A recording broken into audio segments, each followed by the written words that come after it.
সাবেক ৯ মন্ত্রী সহ ৩৮ আসামিকে হাজির করা হয়েছে ট্রাইব্যুনালে। মানবতা বিরোধী অপরাধের ৬০ মামলায় শুনানি আজ।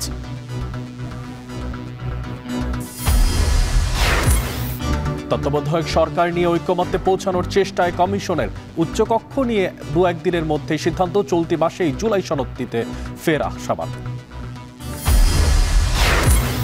গণঅভ্যুত্থানে শহীদ পরিবারগুলো যথাযথ সম্মান পায়নি, অভিযোগ নাহিদ ইসলামের।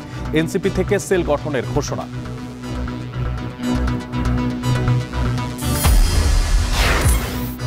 বৈষম্য বিরোধী নেতা নাহিদকে গুম করেও জুলাই আন্দোলন ঠেকাতে পারেনি স্বৈরাচার।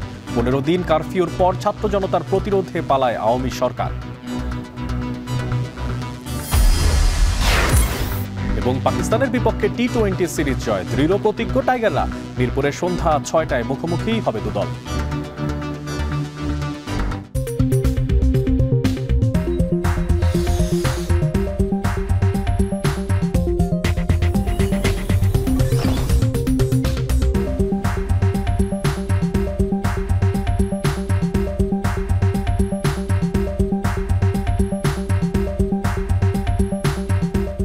সবাইকে স্বাগত জানাচ্ছি এখন ঢাকায়। আর পুরো আয়োজনে আপনাদের সঙ্গে আছি আমি মশিউর অনিক। জুলাই অভ্যুত্থানে মানবতা বিরোধী অপরাধের ৭ মামলায় একযোগে ৩৮ জন আসামিকে আনা হয়েছে আন্তর্জাতিক অপরাধ ট্রাইব্যুনালে। সকালে কেরানীগঞ্জ কেন্দ্রীয় কারাগার থেকে আনিসুল হক সহ ১৪ জনকে কড়া নিরাপত্তায় হাজির করা হয়। কেরানীগঞ্জ বিশেষ কারাগার থেকে সাবেক এনটিএমসির পরিচালক জিয়াউল আহসান সহ ১৪ জন, কাশিমপুর কারাগার থেকে দীপুমণি সহ ১৫ জন এবং নারায়ণগঞ্জ কারাগার থেকে গোলাম দস্তগীর গাজীকে হাজির করা হয়। এছাড়াও সালমান এফ রহমান, আনিসুল হক, জুনায়েদ আহমেদ পলক সহ আসামিদের মধ্যে আছেন সাবেক ৯ মন্ত্রী, সংসদ সদস্য আব্দুল রহমান বদি ও পুলিশ কর্মকর্তা। মুগ্ধ হত্যা মামলা এবং নরসিংদী, কক্সবাজার, সিলেটে সংঘটিত মানবতা বিরোধী মামলা সহ মোট ৭ মামলায় তাদের ট্রাইব্যুনালে হাজির করা হয়। ছাত্র জনতার অভ্যুত্থানে ৫ আগস্ট আওয়ামী লীগ সরকারের পতনের পর বিভিন্ন সময় গ্রেফতার করা হয় সাবেক এই মন্ত্রী, এমপি ও পুলিশ কর্মকর্তাদের। প্রসিকিউশন বলছে, তদন্ত শেষ না হওয়ায় সব মামলাতেই সময় আবেদন করা হবে। তত্ত্বাবধায়ক সরকার ব্যবস্থা দীর্ঘ ১৪ বছরের দাবি। সবার সাথে আলোচনা করে একটি ঐকমত্যে পৌঁছানোর চেষ্টা অব্যাহত থাকবে বলে জানিয়েছেন জাতীয় ঐকমত্য কমিশনের সহসভাপতি ডক্টর আলী রিয়াজ। রোববার সকালে রাজধানীর ফরেন সার্ভিস একাডেমিতে রাজনৈতিক দলগুলোর সাথে বৈঠকের শুরুতে তিনি এসব কথা বলেন। এ সময় তিনি আরও বলেন, ৩১ জুলাইয়ের মধ্যে সনদ প্রস্তুত করতে কাজ করছে কমিশন। অনেকগুলো বিষয়ে একমত হয়েছে রাজনৈতিক দলগুলো। বলেন, রাজনৈতিক দলগুলোর সাথে আলোচনা করে উচ্চকক্ষের বিষয়ে আগামী ২-৩ দিনের মধ্যেই সিদ্ধান্ত দেওয়া হবে। ১৪ বছর ধরে তত্ত্বাবধায়ক সরকার ব্যবস্থা পুনঃপ্রতিষ্ঠার লড়াইয়ে আমরা সকলেই যুক্ত ছিলাম। সেই জায়গার থেকে আমরা একমত যে তত্ত্বাবধায়ক সরকার ব্যবস্থা পুনঃপ্রতিষ্ঠা, সেটা আমরা বলেছি, আমরা একমত হয়েছি।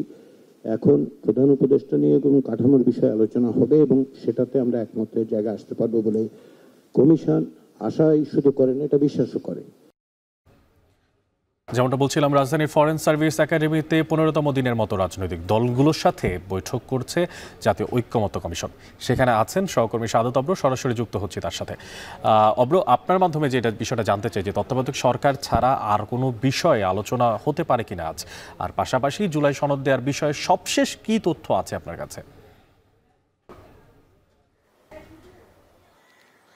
যেমনটি বলছিলেন অনেক, যে তত্ত্বাবধায়ক সরকার ছাড়াও কিন্তু আরও একটি বিষয় আছে, সেটি হচ্ছে প্রধানমন্ত্রীর যেই দায়িত্ব পালন, সেটি একাধিক দায়িত্ব পালনের ক্ষেত্রে কি ধরনের বন্দোবস্ত হবে বা এটা কিভাবে সমাধান হবে, সুরাহা হবে, একাধিক দায়িত্ব পালন করতে পারবে কিনা আগামীতে প্রধানমন্ত্রীরা, সেই ব্যাপারে কিন্তু একটি আলোচনা এখানে চলবে এবং ঐক্যমত্যে পৌঁছানোর কথা জানিয়েছেন, যাওয়া যাবে বলে আশা প্রকাশ করেছেন আলী রিয়াজ। এর পাশাপাশি কিন্তু জানিয়ে রাখতে চাই যে তত্ত্বাবধায়ক সরকার নিয়ে কিন্তু এর আগেও বেশ কয়েকটি অধিবেশনে কিন্তু আলোচনা হয়েছে, নানাভাবে ঐক্যমত্যে পৌঁছানোর চেষ্টা করা হয়েছে, নানা সুপারিশও এসেছে। তবে ঐক্যমত্যে পৌঁছানো যায়নি, তবে আজকের দিনে কিন্তু ঐক্যমত্যে পৌঁছানো যাবে এমন একটি আশা প্রকাশ করেছেন সূচনা বক্তব্যে ডক্টর আলী রিয়াজ। এবং তার পাশাপাশি যদি জানিয়ে রাখতে চাই যে সকল রাজনৈতিক দলের উপস্থিতি কিন্তু আমি দেখতে পেয়েছি, যেমন হচ্ছে এনসিপি, এর পাশাপাশি কিন্তু লক্ষ্য করেছি জামায়াত ইসলামী এবং তা আছে বিএনপি, এছাড়াও নানা সংগঠন যারা কিনা রাজনৈতিক সংগঠন তারা কিন্তু উপস্থিত হয়েছেন। এবং আমি কিছুক্ষণ আগেও দেখেছি যে অধিবেশন বা অনুষ্ঠানটি শুরু হওয়ার পরও কিন্তু অনেকেই প্রবেশ করেছেন এই আলোচনায়। ঐক্যমত্য কমিশনের পক্ষ থেকে জানানো হয়েছে এই দুটি বিষয় আজকে যেন ঐক্যমত্যে পৌঁছানো যায়, সেই বিষয়ে কিন্তু এই যে ঐক্যমত্য কমিশনের তাদের চেষ্টা থাকবে। তার পাশাপাশি কিন্তু হচ্ছে জুলাই সনদ এর ব্যাপারেও কথা হয়েছে। এই জুলাই মাসের মধ্যে তারা বলেছেন যে তারা সেই ব্যাপারে হচ্ছে করার ব্যাপারে মত দিয়েছেন এবং জুলাইয়ের যে সনদটি আছে সেটি 31 তারিখের মধ্যে তারা করতে চান, এমনটাও কিন্তু আমাদেরকে জানিয়েছেন। অনেক আরও একটি বিষয় আপনাকে জানিয়ে রাখেন যে এই যে আলোচনাটি এটি শুধুমাত্র আজকে নয়, বরঞ্চ বিগত 15টি হচ্ছে অধিবেশন হয়েছে, যেখানে কিনা হচ্ছে নানা পর্যায়ে মতামত এসেছে, নানাভাবে ঐক্যমত্যে পৌঁছানোর যে চেষ্টা সেটি কিন্তু চলেছে। আজকে প্রধানমন্ত্রীর যেই ক্ষমতা সেটি হচ্ছে একাধিক পদে, যেমন হচ্ছে আমরা নানা জায়গায় দেখি যে নানা মন্ত্রণালয় কিন্তু হচ্ছে প্রধানমন্ত্রী দায়িত্ব পালন করে থাকেন। বিশেষ করে হচ্ছে যে বিষয় যেগুলো হচ্ছে সেন্সিটিভ একটু বেশি বিষয় কিংবা মন্ত্রণালয়গুলো হচ্ছে নিরাপত্তার সাথে যুক্ত, সেই মন্ত্রণালয়গুলোতে কিন্তু বলাই চলে যে প্রধানমন্ত্রীর একটি হাতে থাকে বিভিন্ন সিদ্ধান্ত। এই সিদ্ধান্তগুলো কি হচ্ছে প্রধানমন্ত্রী নিবে কি নিবে না, এবং এই মন্ত্রণালয়গুলো কি প্রধানমন্ত্রীর কাছে থাকবে কিনা, সেই বিষয়ে কিন্তু হচ্ছে একটি ঐক্যমত্যে পৌঁছানোর ব্যাপারে আজকে আলোচনা চলছে এবং সেটি ঐক্যমত্যে পৌঁছানো যাবে বলেও আশা প্রকাশ করেছেন ঐক্যমত্য কমিশনের পক্ষ থেকে। এ ছিল আমার কাছে এখান থেকে সর্বশেষ। অনেক রাজধানীর ফরেন সার্ভিস একাডেমি থেকে যুক্ত ছিলেন সাদা তপ, জানাচ্ছিলেন জাতীয় ঐক্যমত্য কমিশনের যে বৈঠক তার সবশেষ আলোচনার সারাংশ।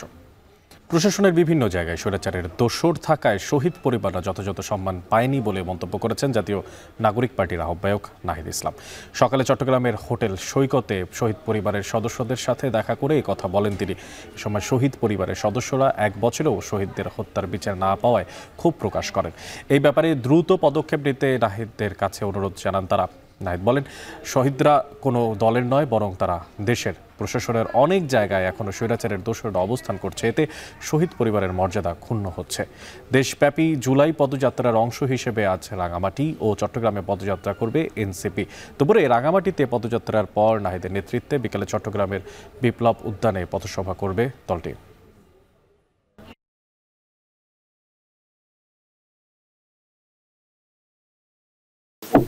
সরকারের উদ্যোগগুলা মাঠ পর্যায়ে পর্যন্ত পৌঁছায় না বা পৌঁছাইতে দেরি করছে, বা সেখানে অনেক ধরনের ঝামেলা আসলে, কারণ এখনো প্রশাসনের বিভিন্ন জায়গায় আসলে স্বৈরাচারের দোসররা আছে, এবং ফলে শহীদ পরিবাররা যে সম্মান পাওয়ার কথা সেইটা আসলে বিভিন্ন জায়গায় আমরা শুনি অভিযোগগুলো। পলিটিক্যাল যে জিনিসটা ঘোষণাপত্র সনদ, এটা তো আমরা আমাদের সবসময় বলছে, এবং 3 আগস্ট সেটা নিয়ে আমরা বড় প্রোগ্রাম করবো।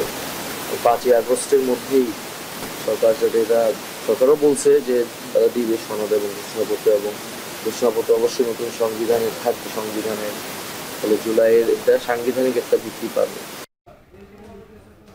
এদিকে এনসিপির জুলাই পদযাত্রা নিয়ে সবশেষ খবর জানাতে হাটাজারি এলাকা থেকে যুক্ত আছে শোয়েব রহমান।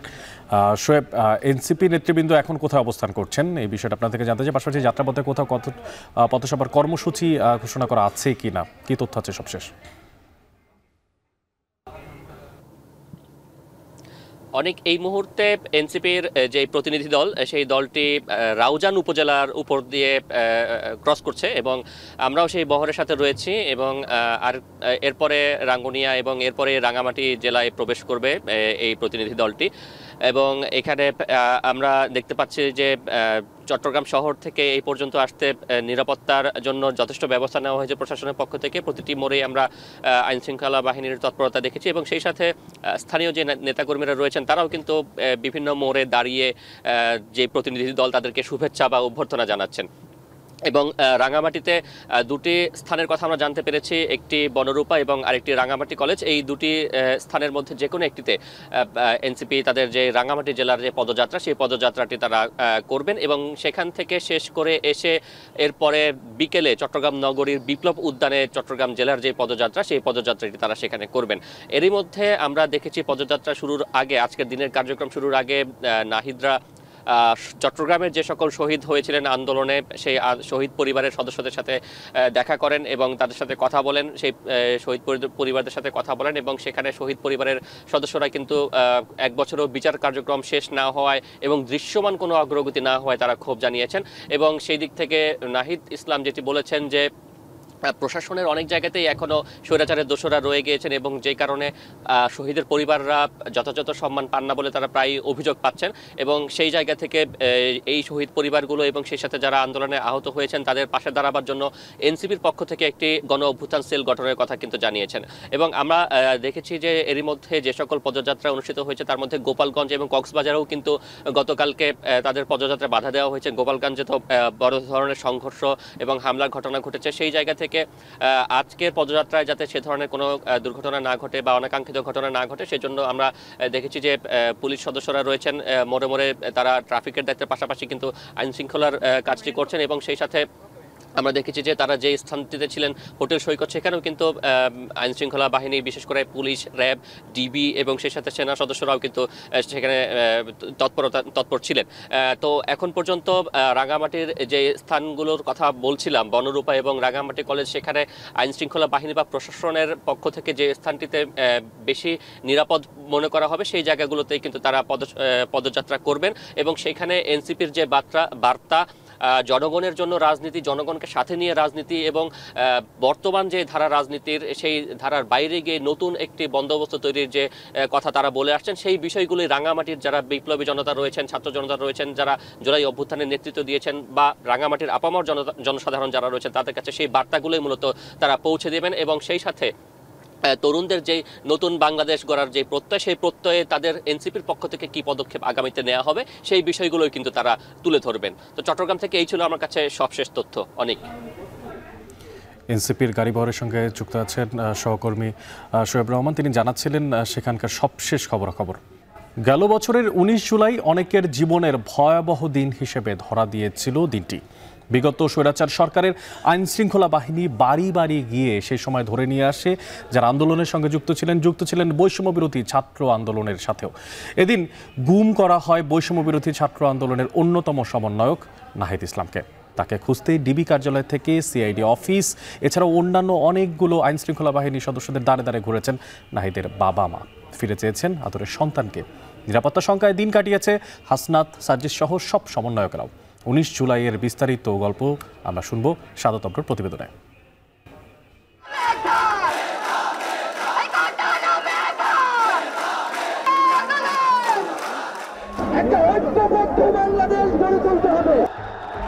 বৈষম্য বিরোধী ছাত্র আন্দোলনের সমন্বয়ক নাহিদ ইসলামের উপর পৈশাচিক নির্যাতনের কথা মনে করিয়ে দেয় এই জুলাই। আমার 2 হাত 2 কাঁধ এবং আমার বাম পা দীর্ঘ ক্ষত হয়েছে। সেখানে মানসিকভাবে আমি ট্রমার ভিতরে আছি। গুম, খুন আর নিখোঁজের বেদনায় ভরে উঠেছিল নিউজ ফিড। তাই ইন্টারনেট বন্ধ করে সত্যকে চাপা দেওয়ার চেষ্টাও চলে।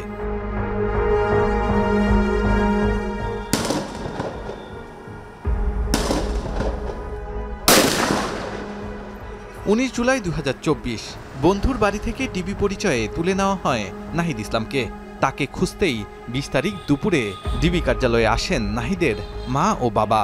চোখে আতঙ্ক ও মুখে আকুতি নিয়ে বলেছিলেন ফেরত চান সন্তানকে। না, এখনো কোনো সন্ধান পাইনি, তা আমরা সন্ধান চাচ্ছি।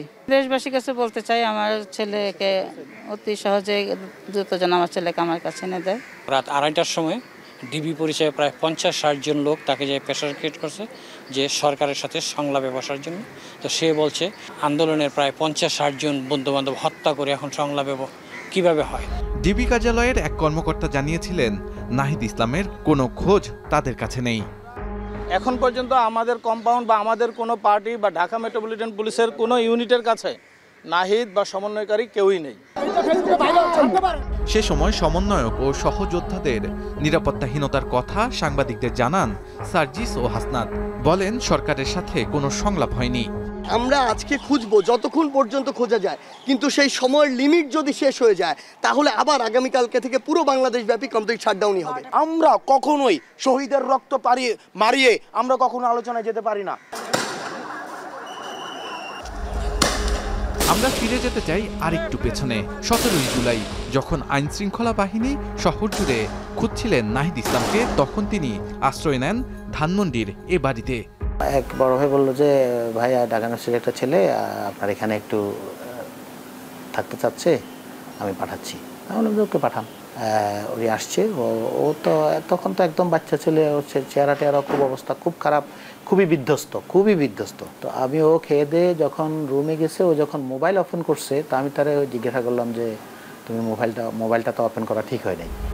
তবে এখানেও থাকা গেল না বেশি সময়। সন্ধ্যার পর ব্যাগ, ফোন ও জুতা রেখে খালি পায়ে হেঁটে রাত কাটান এক মসজিদে।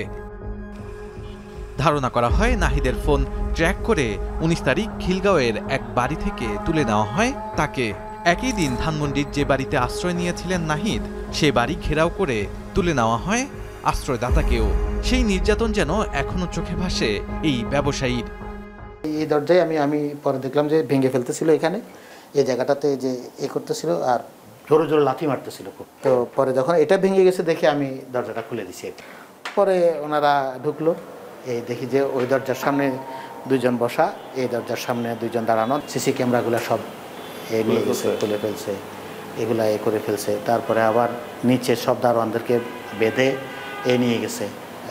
ওই ডিবিআর যেগুলো থাকে এগুলো সব নিয়ে গেছে আর কি। 21 জুলাই সকালে পূর্বাচলে অচেতন অবস্থায় নাহিদকে পাওয়া যায়। তার শরীরে ভয়াবহ নির্যাতনের চিহ্ন দেখে শিউরে উঠেছিল দেশবাসী। আন্দোলন সম্পর্কিত নানা জিজ্ঞাসাবাদ করে, যে আন্দোলন আমরা কেন করছি, এই আন্দোলনের উদ্দেশ্য কি, আমরা কেন কর্মসূচি প্রত্যাহার করছি না, এবং পরবর্তীতে আমার উপর মানসিক এবং শারীরিক নির্যাতন তারা শুরু করে, এবং এক পর্যায়ে আমি সেন্সলেস হয়ে যাই। সেই গুম, হত্যা আর নির্যাতনের মসনদ ভেঙে যায় 36 জুলাইয়ের গণ অভ্যুত্থানের মধ্য দিয়ে। সেদিন নাহিদের মুখে উচ্চারিত হয়েছিল নতুন বাংলাদেশের কথা। এই ছাত্র নাগরিক অভ্যুত্থানটিকে আমরা আমাদের যে আন্দোলনের শহীদ এবং হতাহত এবং মুক্তিকামী ছাত্র জনতাকে উৎসর্গ করছি। শাহাদাত অভ্র, এখন ঢাকা। সাধারণ মানুষের ঘর থেকে বের হওয়ার নিষেধাজ্ঞার নাম কারফিউ। এই সময় নিয়ম অমান্যকারীদের সরাসরি গুলি করারও নির্দেশনা রয়েছে আইনে। তবে জুলাই গণঅভ্যুত্থানে ছাত্র জনতা কারফিউকে তোয়াক্কা না করে এগিয়ে গিয়েছে বীরদর্পে। বুলেটের ভীতি উপেক্ষা করে 15 দিনের কারফিউর মধ্যেও আন্দোলন চালিয়ে গেছে এবং শেষমেশ হটিয়েছে স্বৈরাচার শাসককে। জুলাই কারফিউর স্মৃতিচারণ নিয়ে বিস্তারিত জানাচ্ছেন রকিবুল রাহাত। আপনাদের শান্তিপূর্ণ আচরণ করার জন্য বারবার অনুরোধ করা হচ্ছে।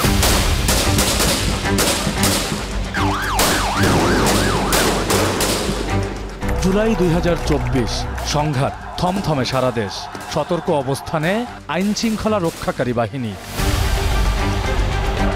সরকারি চাকরিতে কোটা সংস্কার আন্দোলনের প্রেক্ষাপটে রাজধানীসহ দেশের অন্তত 47 জেলার বিভিন্ন স্থানে আন্দোলনকারীদের সঙ্গে সংঘাতে জড়ায় আইন শৃঙ্খলা রক্ষাকারী বাহিনী। ফলাফল বিপুল প্রাণহানি, স্থাপনা ভাঙচুর, আগুন আর হাহাকার। শুরুটা উত্তরের জেলা রংপুরে। 16 জুলাই বেগম রোকেয়া বিশ্ববিদ্যালয়ের শিক্ষার্থী আবু সাইদের বন্দুকের সামনে বুক চিতিয়ে দাঁড়ানোর সাহসিকতা নাড়িয়ে তোলে ছাত্র জনতার বিবেক।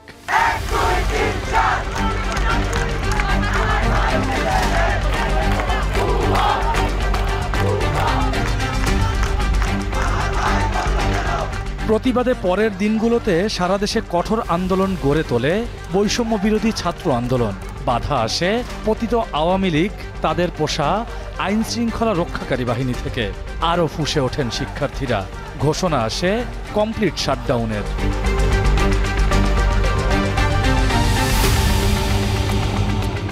যা প্রতিহত করতে গিয়ে প্রতিদিন বাড়ে লাশের সংখ্যা। শিক্ষার্থীদের আন্দোলনে যুক্ত হন আপামর জনতা। শুরু হয় গণ অভ্যুত্থান।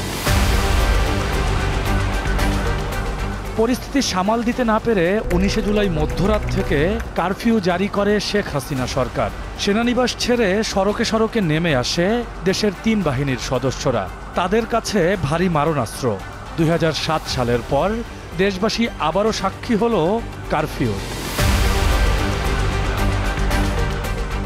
20 জুলাই থেকে আরো ভয়াবহ হয়ে ওঠে পরিস্থিতি। জমায়েত ঠেকাতে মোড়ে মোড়ে চেকপোস্ট বসিয়ে তল্লাশি চালায় সেনাবাহিনী। এছাড়াও বাড়ি বাড়ি গিয়ে চলে ছাত্র গ্রেপ্তারের আদি খেলা। তবুও থামে না ছাত্র জনতা। আমরা আন্দোলন করে আবার বাড়ি ফিরে আসতে পারি না। আমরা আসলে আমাদের বন্ধু বা দূরের কোনো রিলেটিভের বাসায় 5-6 দিন থেকে গেছি। কারফিউটা ছিল আমাদের ভিতরে মানে মৃত্যু সনদ পাওয়ার মতো। আমরা পুলিশ দ্বারা খুবই নির্যাতিত হই, স্পেশালি আপনার কারফিউ জারির পর থেকেই আমাদের বাসায় পুলিশ আসে, আমাদের বাবা মাকে অপমান করা হয়। বন্ধুদের সাথেও আমরা ঠিকমতো দেখা গেল কি একসাথে হইতে পারি নাই, ইন্টারনেট কানেকশন ছিল না। তারপর আমরা যেভাবে পারছি একজনের সাথে একজনের কমিউনিকেশন করে আমরা রাজপথে নামছি, আন্দোলন করছি।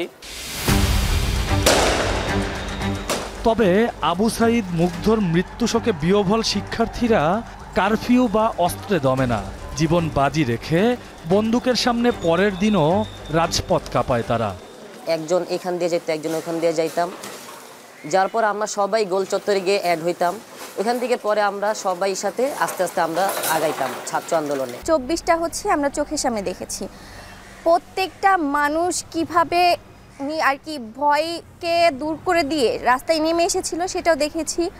কিভাবে এক একটা মানুষকে গুলি করে মারা হয়েছে, মানুষ হিসেবে গণ্য করা হয়নি। জুলাইয়ের শেষ 10 দিন কারফিউ শিথিল আর জোরদারের মধ্যে নানান কৌশলে রাজপথ দখলে নিয়ে প্রতিবাদ অব্যাহত রাখেন ছাত্ররা। নিশ্চিত গুলি জেনেও কারফিউ ভাঙে তারা। যদি আন্দোলনে যাই, আমরা ভেবে নিয়েছি ওই দিন রাতে বাসে ফিরবো না, সে সিদ্ধান্ত নিয়ে গেছি। বাবা মাকে ফোন করে বলছি আমি আইসা ফোন দিচ্ছি, কিন্তু যদি না ফোন দিতে পারি তাহলে বুঝবো যে আমি মারা গেলাম। ভয় অবশ্যই ছিল, কিন্তু ভয়ের থেকেও বেশি ছিল যে আমরা আসলে আমাদের ভাইয়ের হত্যার যে বিচারটা, এই বিচারটা আমরা চাই। 31শে জুলাই হাইকোর্ট মোড়ে কারফিউ ভেঙে আটক হন স্ট্যামফোর্ড বিশ্ববিদ্যালয়ের শিক্ষার্থী নূর। তিনি জানালেন সেদিনকার ভয়াবহ স্মৃতি। গণগ্রেফতার চলছিল, তখন যাকে পাচ্ছে তাকে ধরে নিয়ে যাচ্ছে। তো সেদিন সকালবেলা যখন আমাদের ক্যাম্পাসে 11টার দিকের কর্মসূচি থাকে, যেহেতু গণগ্রেফতার চলছিল তাই মাত্র 5 জন স্টুডেন্টসদের উপস্থিতি পাই আমরা ক্যাম্পাসে। আমরা ক্যাম্পাস থেকে 5 জন যাত্রা শুরু করি। সো আমরা যাচ্ছিলাম, তখন রমনা হয়ে যাচ্ছিলাম 2 জন করে। 2 জন পিছনে থাকতাম, 2 জন সামনে থাকতাম। তখন আমাদের সাথে ভিকারুন্নেসা স্কুল অ্যান্ড কলেজের 2টা আপু যুক্ত হয়। সো আমরা 2 জন করে এগুতাম, আর কর্মসূচি যেদিকে হতো সেদিকে গিয়ে আমরা একত্রিত হতাম। 2রা, 3রা ও 4ঠা আগস্টেও বারবার কারফিউ ভেঙে সরকার হটানোর আন্দোলন বেগবান হয় ছাত্র জনতার সম্মিলনে। অবশেষে এলো কাঙ্ক্ষিত 5ই আগস্ট। দেশের বিভিন্ন প্রান্তের হাজার হাজার মানুষ কারফিউ অমান্য করে ঢুকতে থাকেন ঢাকায়। এরই মধ্যে খবর আসে সাবেক প্রধানমন্ত্রী শেখ হাসিনার দেশ ছাড়ার। অবশেষে অর্জিত হয় জনতার রক্তের জয়। রকিবুল রাহাত, এখন, ঢাকা। লেজুর ভিত্তিক রাজনীতি ও ছাত্রলীগ স্টাইলে ঢাকা বিশ্ববিদ্যালয়কে পরিচালনা করতে একটি বৃহত্তম দলের ছাত্র সংসদ ডাকসু নির্বাচনে বাধা দিচ্ছে বলে অভিযোগ করেছেন ছাত্র অধিকারের সভাপতি বিন ইয়ামিন মোল্লা। রোববার সকালে ঢাকা বিশ্ববিদ্যালয়ে আয়োজিত মানববন্ধনে অংশ নিয়ে এই অভিযোগ করেন তিনি। যারা সুনির্দিষ্ট একটা গোষ্ঠীর, তারা এখন স্বার্থ বাস্তবায়ন করার জন্য এই ডাকসুকে আটকে রেখেছে। নানান রকম টার্মের খেলার ভিতরে ফেলে দিয়ে তারা টাইম কিল করতেছে। জাতীয় নির্বাচন সামনে আসতেছে, জাতীয় নির্বাচনের ডামাডোলের ভিতরে ডাকসুকে ফেলে দিয়ে এখন তখন বলবে যে এখন তো জাতীয় নির্বাচনের ক্রাইসিস শুরু হয়ে গেছে, এখন আসলে ডাকসুর পরিবেশ নাই।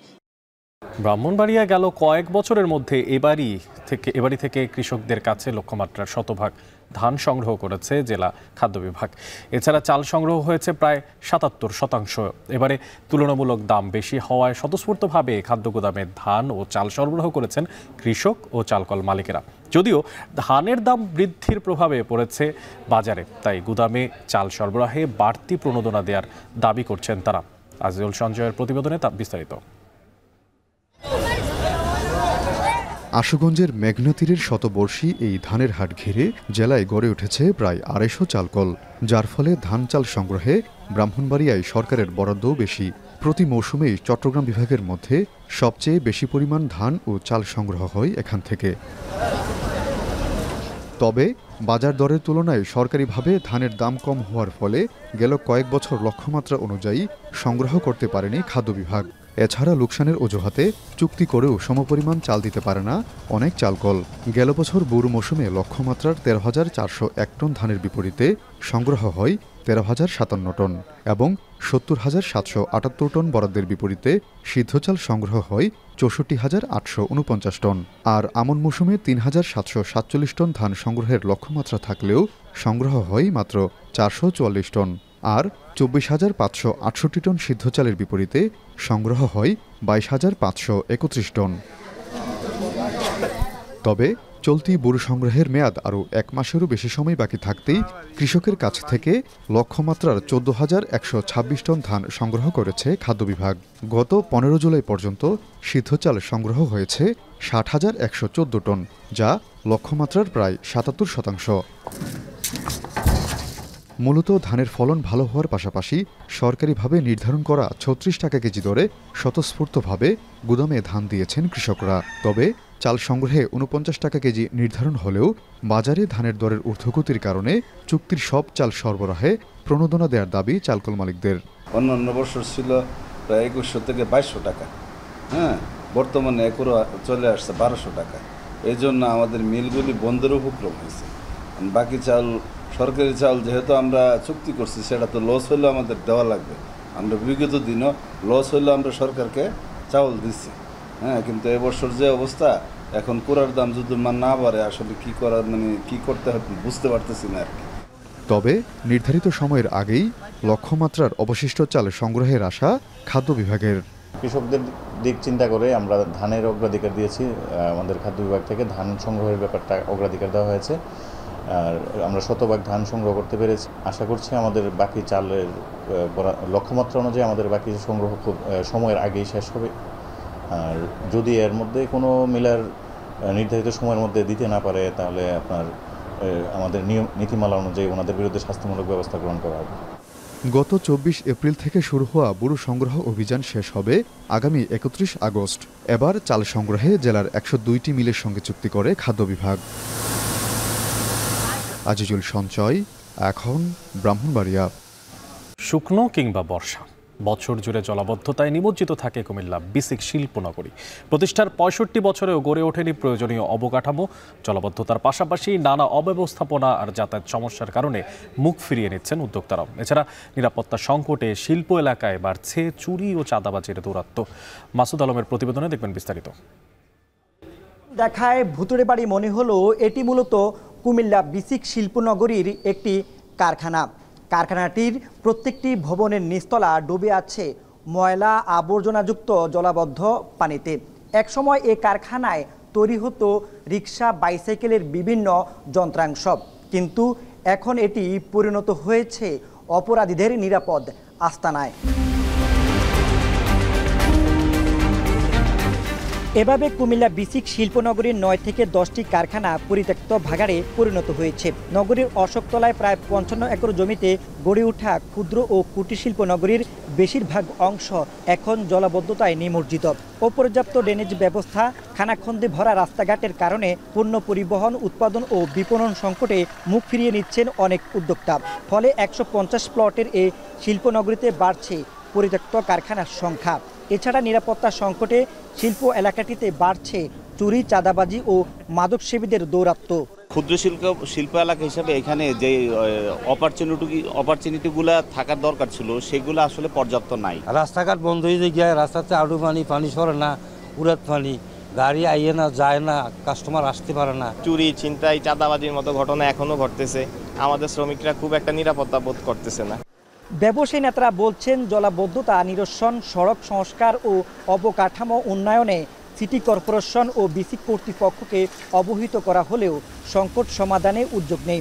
তবে বিসিক কর্তৃপক্ষের দাবি, ড্রেন ও নর্দমা নিয়মিত পরিষ্কার করা হলেও খালের পানি প্রবাহ না থাকায় জলাবদ্ধতা সৃষ্টি হচ্ছে। জলাবদ্ধতা এটা আমাদের দীর্ঘদিনের সমস্যা। আমরা বহুদিন থেকে চেষ্টা করছি এটাকে সমস্যার সমাধান করার জন্য। ইভেন আমরা সিটি কর্পোরেশনের সিএলসি কমিটির মিটিংয়েও উত্থাপন করেছি। আমরা চাচ্ছি এটা অচিরেই সমাধান হোক।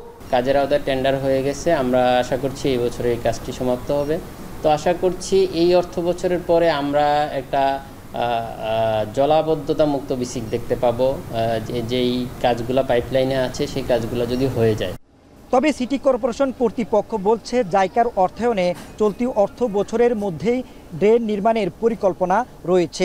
ইউডিসিজিপি জাইকা অর্থায়নে বড় একটা ড্রেন হবে, ওই ড্রেনটা যদি আমরা বড় পরিসরে করতে পারি তখন এটা পরিকল্পনাতে আছে, তখন সবগুলা পানি বিশেষ করে খাদ্য গুদাম, বেসিক শিল্পনগরী, তারপর ওখানে গোবিন্দপুর এলাকা, অশোকতলা এলাকা, সব পানি ওখানে ওই ড্রেনটাতে পড়বে। ড্রেন থেকে সোজা দক্ষিণ দিকে চলে যাবে। 1960 সালে প্রতিষ্ঠার পর থেকে কুমিল্লা বেসিক শিল্পনগরী ধুঁকছে অবকাঠামো সংকট সহ নানা সমস্যায়। মাসুদ আলম, এখন কুমিল্লা। ঠিক এই মুহূর্তে আমার পেছনে যেই পর্যটকবাহী জাহাজটা দেখতে পাচ্ছেন সেটি রাজধানী হ্যানয় থেকে ছেড়ে এসেছিল, যেখানে 53 জন যাত্রী ছিলেন। তারা প্রত্যেকে সেখানে ঘুরে বেড়াচ্ছিলেন, আমোদ বা তাদের পরিবারের সাথে সময় কাটাচ্ছিলেন, কিন্তু একটা প্রলয়ঙ্কারী ঘূর্ণিঝড়ে সবকিছু যেন লণ্ডভণ্ড হয়ে যায়। প্রায় 38 জনের মতো এই ঘূর্ণিঝড়ে নিহত হন। এখন উদ্ধার করা গেছে জীবিত 12 জনকে, যাদের মধ্যে এখন সবাই সুস্থ নন। তার মধ্যে আবার 3 জন যাদেরকে উদ্ধার করা সম্ভব হয়নি, এখনও অভিযান চলছে। এই ঘটনাটি ঘটেছে ভিয়েতনামে এবং এখন পর্যন্ত ভিয়েতনাম সরকারও নিশ্চিত করেনি ঠিক কারা এই পর্যটনবাহী জাহাজে ছিলেন, কোন দেশের নাগরিকরা ছিলেন।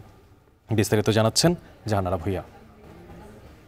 ভিয়েতনামের নীল সবুজ জলরাশি ও চুনাপাথরের বিখ্যাত হালং বেতে ওয়ান্ডার সিজ নামে নৌযানটি স্থানীয় সময় শনিবার দুপুর 2টার দিকে 53 আরোহী নিয়ে ডুবে যায়, যাদের মধ্যে 48 জন পর্যটক ও 5 জন ক্রু ছিলেন। রাজধানী হ্যানয় থেকে হালং বেতে ঘুরতে এসেছিলেন তারা, যাদের মধ্যে 20 জনই ছিল শিশু। তবে ডুবে যাওয়া পর্যটকরা কোন দেশের নাগরিক সে বিষয়ে এখনও কিছুই জানায়নি ভিয়েতনাম সরকার। নৌযানটি দক্ষিণ চীন সাগর পার হওয়ার পরই তীব্র ঝড় বৃষ্টি ও বজ্রপাতের কবলে পড়ে। এক পর্যায়ে উল্টে যায় নৌকাটি। এ ঘটনায় কয়েকজনকে জীবিত উদ্ধার করা হলেও বেশিরভাগই মৃত্যু হয়। এখনও নিখোঁজ রয়েছেন অনেকে। যদিও নৌকাডুবির পর থেকে শনিবার রাতভর উদ্ধার অভিযান পরিচালনা করে দেশটির নৌবাহিনী ও সীমান্তরক্ষীরা। এ ঘটনায় জীবিত উদ্ধারদের স্থানীয় হাসপাতালে চিকিৎসা দেওয়া হচ্ছে। উদ্ধারকৃতরা জ্ঞান ফেরার পর খোঁজ করছেন সঙ্গে থাকা প্রিয়জনের। là mọi người nhanh cứu mọi người, tất cả mọi người đi, đừng ai nằm lại ở thuyền। নিহত পরিবারের প্রতি শোক জানিয়েছেন ভিয়েতনামের প্রধানমন্ত্রী ফাম মিন চিন। এ ঘটনায় এরই মধ্যে তদন্ত কাজ শুরু হয়েছে বলে জানায় ভিয়েতনাম সরকার। শিগগিরই তদন্ত প্রতিবেদনে জানা যাবে দুর্ঘটনার কারণ।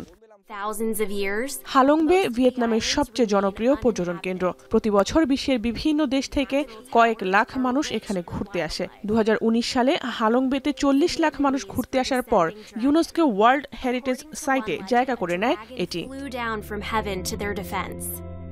জাহানারা ভূঁইয়া, এখন বিশ্ব।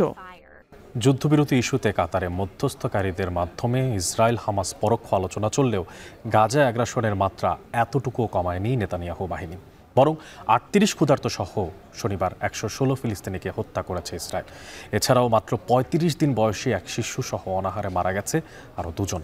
আগ্রাসনে আহতদের চেয়ে খাবারের অভাবে অপুষ্টিতে ভোগা রোগীর ভিড় বাড়ছে হাসপাতালে। আর এই অবস্থায় গাজাবাসী দুর্ভিক্ষের তীব্র ঝুঁকির মুখোমুখি বলে সতর্ক করেছে রেড ক্রিসেন্ট সোসাইটি। আর ত্রাণ কেন্দ্রে চালানো ইসরায়েলি হত্যাকাণ্ডের তীব্র নিন্দা জানিয়েছে জাতিসংঘের কর্মকর্তা ও প্রতিনিধিরা। বিস্তারিত তথ্যপাত্র জানাচ্ছে তহিদুর রহমান। ইসরায়েলি অবরোধে অভুক্ত শিশুদের মুখে খাবার তুলে দিতে পারছেন না গাজা উপত্যকার অসহায় বাবা মায়েরা, যার কারণে 17,000 শিশু গুরুতর অপুষ্টিতে ভুগছে বলে জানিয়েছে স্বাস্থ্য মন্ত্রণালয়। এতে করে হাসপাতালে প্রতিনিয়তই বাড়ছে অপুষ্টিজনিত রোগীর ভিড়। শনিবার অনাহারে মারা যাওয়া 2 জনের মধ্যে এক শিশুর বয়স ছিল মাত্র 35 দিন। জন্মের পর থেকে অপুষ্টিতে ধুঁকতে থাকা শিশুটি আল শিফা হাসপাতালে মারা গেছে। এমনকি খাবারের অভাবে গর্ভবতী মায়েরাও অপুষ্টিতে ভোগার কারণে জন্মের পরই মৃত্যুর সঙ্গে পাঞ্জা লড়তে হচ্ছে অসংখ্য শিশুর। راحوا على نقطة طبية، نقطة آمنة، ما عمرناش تخيلنا إنه يصير فيها هيك يعني. تابع على مؤسسات كثيرة إنه في خلاص هذا المنطقة أمان. এর বাইরেও যুক্তরাষ্ট্র ইসরায়েল সমর্থিত জিএইচএফ ত্রাণকেন্দ্রে ক্ষুধার্তদেরও হত্যা করার এক পৈশাচিক খেলায় মেতে আছে নেতানিয়াহু বাহিনী, যেখানে খাবার আনতে যাওয়া 38 ক্ষুধার্ত সহ শনিবার মোট 116 ফিলিস্তিনিকে হত্যা করেছে ইসরায়েল। এই অবস্থায় মানবিক সহায়তা কেন্দ্রগুলোতে চালানো ইসরায়েলি হত্যাকাণ্ডের তীব্র নিন্দা জানিয়েছেন জাতিসংঘের কর্মকর্তা ও প্রতিনিধিরা। механизмом, который, как многие из нас предупреждали в этом зале, вместо решения гуманитарных задач становится символом унижения человеческого достоинства. এমনকি অবরোধের কারণে জাতিসংঘ এবং অন্যান্য দাতব্য সংস্থা দ্বারা পরিচালিত প্রায় 400 ত্রাণকেন্দ্র থাকলেও খোলা রয়েছে মাত্র 4টি পয়েন্ট, যেখানে 23 লাখ গাজাবাসীর চাহিদা মেটানোর মতো প্রয়োজনীয় সহায়তা সামগ্রী নেই। এতে করে গাজাবাসী দুর্ভিক্ষের তীব্র ঝুঁকির মুখোমুখি বলে সতর্ক করেছেন রেড ক্রিসেন্ট সোসাইটির মহাসচিব জাগান চাপাগেইন। অবরোধ তুলে নিলে গাজাবাসীর জন্য 2 মাসের খাদ্য সহায়তা দিতে প্রস্তুতির কথা জানিয়েছে WFP। So we are ready, as I said, to scale up to the entire population for at least 2 months, and we can do it from tomorrow should there be a breakthrough. এদিকে মার্কিন প্রস্তাবিত 60 দিনের যুদ্ধবিরতি এবং মিশর কাতারের মধ্যস্থতায় জিম্মি চুক্তিতে পৌঁছানোর লক্ষ্যে দোহায় ইসরায়েল হামাসের মধ্যে পরোক্ষ আলোচনা অব্যাহত রয়েছে। তবে ইতিপূর্বে ইসরায়েল যুদ্ধবিরতির শর্ত ভেঙে আগ্রাসন চালানোয় অস্থায়ী যুদ্ধবিরতি আর সম্ভব নয় বলে জানিয়েছে গাজার স্বাধীনতাকামী গোষ্ঠী হামাস। 2023 সালের 7 অক্টোবর থেকে এখন পর্যন্ত ইসরায়েলি আগ্রাসনে প্রাণহানি বেড়ে 58,700 ছাড়িয়েছে। তৌহিদুর রহমান, এখন বিশ্ব। সংযুক্ত আরব আমিরাতের সবুজ নগরী আলাইনের প্রবাসী বাংলাদেশিরা ভূমিকা রাখছেন সেখানকার ক্ষুদ্র আর মাঝারি ব্যবসায়। দেশটির অন্যান্য প্রদেশগুলোর মতো এখানেও সাধারণ শ্রমিক, ব্যবসায়ী সহ নানা পেশায় কাজ করছেন লাখো প্রবাসী বাংলাদেশি। কেউ কেউ থাকেন পরিবার পরিজন নিয়ে। তাদের জীবন জীবিকার গল্প জানাবেন কামরুল হাসান জনি। 1 লাখেরও বেশি প্রবাসী বাংলাদেশি বসবাস করেন আরব আমিরাতের সবুজ নগরী খ্যাত আলাইন প্রদেশে। পরিবার পরিজন নিয়ে 10,000-এর মতো প্রবাসী থাকেন সেখানে। এই শহরে ক্ষুদ্র ও মাঝারি বিনিয়োগ করে ব্যবসা বাণিজ্যেও জড়িয়েছেন অনেকেই। এখানে বড় বিনিয়োগও আছে বাংলাদেশিদের, যার মধ্যে আবাসন খাত, নির্মাণ, ঠিকাদারি ও ওয়ার্কশপের মতো প্রতিষ্ঠানগুলোই বেশি। এছাড়া গ্যারেজ ও সাধারণ শ্রমিক নির্ভর প্রতিষ্ঠানগুলোতেও কম বেশি অংশগ্রহণ আছে বাংলাদেশিদের।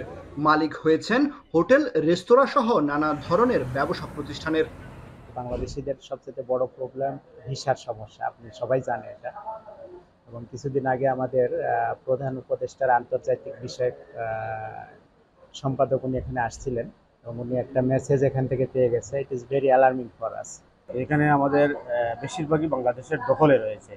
তারপর ওয়ার্কশপ, যেটা হোল্ডিংয়ের কাজ করে, এই ওয়ার্কশপের কাজগুলো আমাদের বাংলাদেশের অনেক প্রবাসীদের নিয়ন্ত্রণে রয়েছে। প্রবাসীরা জানান, প্রতিষ্ঠানগুলোতে চাহিদা থাকলেও ভিসা জটিলতার কারণে নতুন করে দেশীয় শ্রমিক বাড়াতে পারছে না এসব প্রতিষ্ঠান। এই কন্ট্রাক্টররা অনেক বিপাকে আছে, নতুন করে কোনো লেবার নিয়োগ দিতে পারতেছে না, কোনো আপনার নতুন করে ভিসা ওপেনিং করতে পারতেছে না, কোনো লাইসেন্সও ওপেন করতে পারতেছে না। ব্যবসা বাণিজ্য ছাড়াও এই শহরে বসবাস করা বাংলাদেশিদের বিনোদন ও দেশীয় সাংস্কৃতিক চর্চার সুযোগ এনে দিতে কাজ করছে বাংলাদেশ কমিউনিটি। শিল্প, সাহিত্য ও মৌসুমী নানা আয়োজনে সহযোগী প্রতিষ্ঠান হিসেবে কাজ করতে চায় তারা। সংশ্লিষ্টরা বলছেন, দেশীয় নানা আয়োজনের মাধ্যমে বাংলা সংস্কৃতির পরিসর বাড়াতে কাজ করবে এই কমিউনিটি। আমরা মাঝে মধ্যে ওদের জন্য বিভিন্ন আঙ্গিনায় প্রোগ্রাম করে, সেই প্রোগ্রামের মাধ্যমে আমরা তাদের মননে এই জিনিসটা ঢুকে দিতে পারি, যেটা তাদের যে বাংলাদেশে কিভাবে বাংলাদেশ সংস্কৃতিকে তারা বুকে ধারণ করে আগামীতে পথ চলতে পারবে। বৈশাখী অনুষ্ঠান আছে, পিঠা উৎসব আছে, বাংলাদেশের বিভিন্ন এক্সিবিশন যদি করতে চাই, কোনো শাড়ির উপর যা বাংলাদেশের পণ্যের উপর যদি কেউ যদি ব্র্যান্ডিং করতে চায়, এখানে আমাদের এখানে করার জন্য আমাদের অলরেডি আপনার এখানকার যে মন্ত্রণালয় আছে ওখান থেকে আমরা ক্লিয়ারেন্স নেওয়া আছে অলরেডি। আপনারা যদি এখানে যদি কোনো প্রোগ্রাম করতে চান, এখানে অবশ্যই সব সময় উন্মুক্ত আছে এবং প্রয়োজনীয় সুযোগ সুবিধা আমরা দেওয়ার জন্য সবুজে ঘেরা এই নগরী আমিরাতের অন্য প্রদেশগুলো থেকে ব্যতিক্রম। ওমানের পার্শ্ববর্তী এই শহরে ব্যবসা বাণিজ্যে প্রসার ঘটিয়ে নিজেদের সমৃদ্ধ করছেন বাংলাদেশিরা। অবসরের বিনোদন পেতে দেশীয় সংস্কৃতির সঙ্গে মেলবন্ধন তৈরির কাজও করছেন তারা। কামরুল হাসান জনি, এখন সংযুক্ত আরব আমিরাত। এবার খেলা প্রসঙ্গ। মিরপুর শেরে বাংলা ক্রিকেট স্টেডিয়ামে বাংলাদেশ পাকিস্তান T20 সিরিজের প্রথম ম্যাচ শুরু হবে আজ সন্ধে 6টায়। শ্রীলঙ্কার বিপক্ষে সিরিজ জয়ের ধারাবাহিকতা কি বজায় রাখতে পারবে কিনা লিটন দাস, তা দেখার জন্য আমাদেরকে অপেক্ষা করতে হবে 24 জুলাই পর্যন্ত। বাংলাদেশ পাকিস্তান সিরিজ নিয়ে বাকিটা খোঁজখবর রেখেছেন রেজাউল করিম। শ্রীলঙ্কার মাটিতে প্রথম সিরিজ জয়ের স্মৃতি এখনও তরতাজা। সেই স্মৃতি ভুলতে না ভুলতেই ঘরের মাটিতে পাকিস্তানের বিপক্ষে 3 ম্যাচের টি-20 সিরিজ। মানসিকতার দিক থেকে তাই একটু এগিয়েই থাকবে বাংলাদেশ দল। একে তো নিজের চিরচেনা মাঠ, তার উপর বলতে গেলে পাকিস্তান এসেছে তাদের দ্বিতীয় সারির দল নিয়ে। এসব দিক বিবেচনা করলেও এই সিরিজে ফেভারিটের তকমা লিটন দাসের দলের দিকেই রাখা যায়। তবে ইতিহাস বলছে ভিন্ন কথা। অতীতে হোম অ্যাডভান্টেজ নিতে পারেনি লাল সবুজরা। মিরপুরের মাটিতে 7 ম্যাচের 5 ম্যাচেই হেরেছে বাংলাদেশ। শুধু মিরপুরই নয়, ক্রিকেটের সংক্ষিপ্ত এই সংস্করণেও পিছিয়ে বাংলাদেশ। এখন পর্যন্ত 22 ম্যাচে মুখোমুখি হয়েছে এই দুই দল। 19 ম্যাচে জয় পেয়েছে পাকিস্তান। সেখানে বাংলাদেশের জয় সংখ্যা মোটে 3টি। শেষ জয়টাও এসেছে দীর্ঘ 10 বছর আগে। সাদা বলে শর্টের ভার্সন র্যাঙ্কিংয়েও পিছিয়ে লাল সবুজরা। বাংলাদেশের র্যাঙ্কিং 10 নম্বরে, বিপরীতে 2 ধাপ এগিয়ে আছে পাকিস্তান।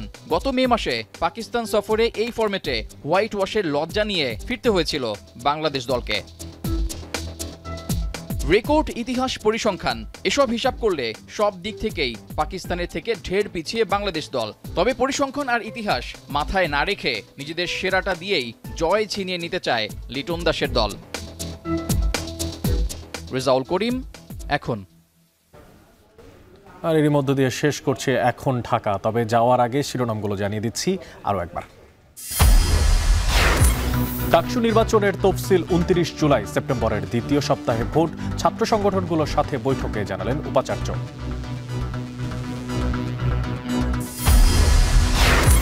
সাবেক 9 মন্ত্রী সহ 38 আসামিকে হাজির করা হয়েছে ট্রাইব্যুনালে। মানবতাবিরোধী অপরাধের 7 মামলায় শুনানি আজ।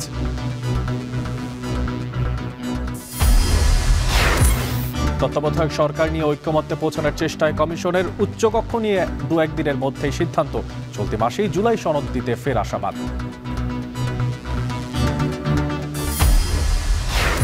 গণঅভ্যুত্থানে শহীদ পরিবারগুলো যথাযথ সম্মান পায়নি অভিযোগ নাহিদ ইসলামের। এনসিপি থেকে সেল গঠনের ঘোষণা।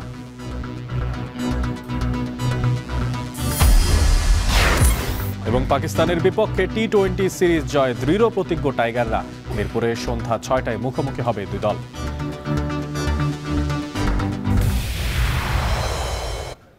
এই ছিল এখন ঢাকার আয়োজন। এখন টেলিভিশন ওয়েবসাইটে দেখতে ভিজিট করুন www.ekon.tv। এছাড়া এখন টেলিভিশন ফেসবুকে দেখতে হলে ভিজিট করুন facebook.com/tv.ekon এবং ইউটিউবে এখন টেলিভিশন দেখতে ভিজিট করুন youtube.com/c/ekontv।